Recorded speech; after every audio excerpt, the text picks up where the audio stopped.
അടുത്ത പാട്ട് ഒന്നിലേക്ക് നിർത്തണ്ട. മൂന്നായിക്കോട്ടെ. അതെ, ജാസ്മിന് വേണ്ടി ഡെഡിക്കേറ്റ് ചെയ്തിട്ട്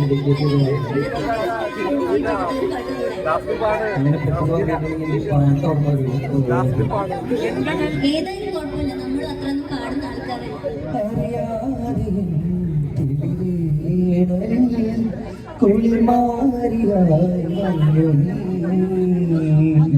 നീലവരാവിൽ ശ്രുതി ചേർന്നു മൃദുരമഞ്ജരി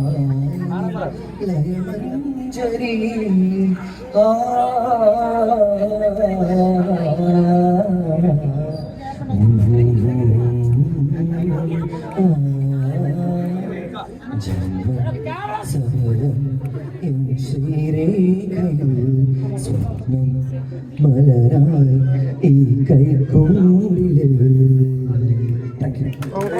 അടിപൊളി. ഈ കൈയടി പോലെ നല്ലൊരു കൈയടി കൊടുത്തേ. എനിക്ക് അറിയായിരുന്നു നിങ്ങൾ കൈയടിക്കില്ല, അത് പാട്ട് സോങ് അല്ലല്ലേ. Thank you.